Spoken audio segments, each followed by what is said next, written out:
খবরটির দিকে এবারে নজর রাখবো। রাজ্যের বিভিন্ন জায়গা থেকে প্রায় প্রতিদিন একাধিক বলা যেতে পারে একাধিক জায়গা থেকে রাজ্যের বিভিন্ন প্রান্ত থেকে রাজ্য পুলিশ প্রশাসন কিন্তু নেশার সামগ্রী উদ্ধার করতে সক্ষম হচ্ছে।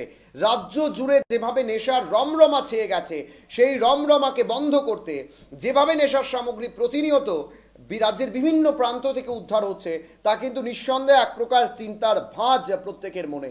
কারণ এইভাবে নেশা সামগ্রী উদ্ধার হওয়া এবং এই নেশা সামগ্রীগুলো কারা রাজ্যে প্রবেশ করাচ্ছেন বা রাজ্য থেকে যে নেশা সামগ্রীগুলো পাওয়া যাচ্ছে তার মূল যেটা উৎস সেটা কোথা থেকে হচ্ছে, সেটাও কিন্তু একটা প্রশ্ন চিহ্নের মুখে। আরও একবার বোজ্জংনগর থানার পুলিশ খুব গোপন খবরে 9 লক্ষ টাকার স্কফ বা ফেন্সি ডিল যাকে আমরা বলি, সেই ধরনের নেশা সামগ্রী কিন্তু একটা কন্টেইনার ভর্তি নেশা সামগ্রী কিন্তু উদ্ধার করতে সক্ষম হয়েছে এবং সেই কন্টেইনারের নম্বরও আপনারা দেখতে পেলেন এবং যে ড্রাইভার বা গাড়ির চালক যিনি ছিলেন তাকেও কিন্তু আটক করেছে বোজ্জংনগর থানার পুলিশ। মূলত এখানেই চিন্তার বিষয় যে এত পরিমাণ নেশা সামগ্রী কিভাবে রাজ্যে প্রবেশ করছে বা রাজ্যে প্রবেশ করার পর সেখানে তার মূল উৎসটা কি, কোথায় সেগুলো পাচার হচ্ছে, কিভাবে হচ্ছে, সেটা একটা প্রশ্ন চিহ্ন।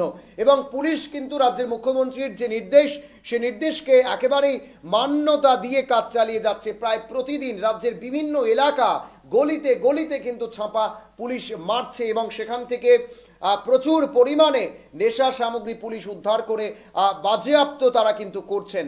সেই ছবি, সেই কন্টেইনার ভর্তি স্কপ বা ফেন্সি ডিলের যে আটকের ছবি আপনারা দেখতে পাচ্ছেন, বোজ্জংনগর থানার পুলিশ সেই সামগ্রী উদ্ধার করেছে। শুনবো কি বলছেন থানার দায়িত্বপ্রাপ্ত আধিকারিক এই স্কপ বা ফেন্সি ডিল উদ্ধারের ঘটনাকে কেন্দ্র করে। রাত্রিবেলা আমাদের ওসি খয়েরপুরে একটা সিক্রেট সোর্সে খবর পায় যে লোহিয়া লজিস্টিক পার্কের এখানে কিছু নার্কোটিক ড্রাগ কিছু আনলোডিং হতে পারে এমন খবর দিয়েছিল। সাথে সাথে আমাদের এখানটায় খয়েরপুর আউটপোস্টের যে এসআই বিষ্ণুদেব বর্মা এখানটায় ছুটে গেছে স্টাফ নিয়ে। তখন দেখা গেছে কি একটা গাড়ি, একটা কন্টেনার গাড়ি KA01AL4183, এই কন্টেনার গাড়ি থেকে যখন আনলোডিং হচ্ছে, তখন আনলোডিংয়ের সময় এর মধ্যে আমরা 12 কার্টন বা কফ সিরাপ যেগুলি কোরিয়ান ফসফেটওয়ালা স্কাপ এগুলিকে পাওয়া গেছে এবং সঙ্গে সঙ্গে এগুলি সিজ করা হয়েছে। ওই লোকটাকে, ড্রাইভার যার নাম হচ্ছে যোগেন হাজারিকা, তার বাড়ি আসাম, ওকেও অ্যারেস্ট করা হয়েছে।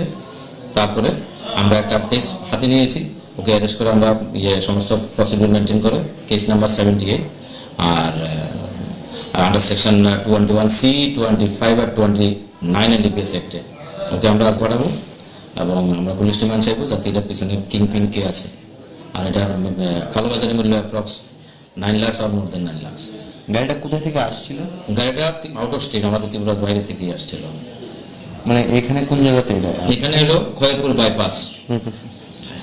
এখানে কি কি জিনিস ছিল? এখানে আরো পার্সেলের জিনিস ছিল, ওগুলো অলরেডি আনলোডিং হয়ে গেছে। আমরা যেতে যেতে যখন তো লাস্টে ওগুলো মাল যখন বেরোচ্ছিল তখন মালগুলি আমরা সিজ করেছি আর কি।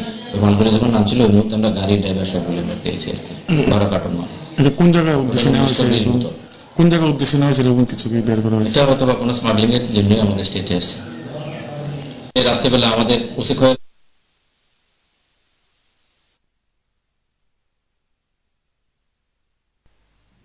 আপনারা শুনছিলেন থানার যিনি অফিসার ইনচার্জ রয়েছেন, ওসি যিনি রয়েছেন, ওনার বক্তব্য। উনি কিন্তু একেবারে স্পষ্টত বললেন যে একটা বিশাল প্ল্যান মাফিক এই চক্রটা চলছে এবং কি চক্রটাকে ধরা যায়, কিভাবে তার উৎস কোথা থেকে আসছে, কারা করাচ্ছেন, সেটা কিন্তু পুলিশ আগামী তদন্তে বের করে আনবেন।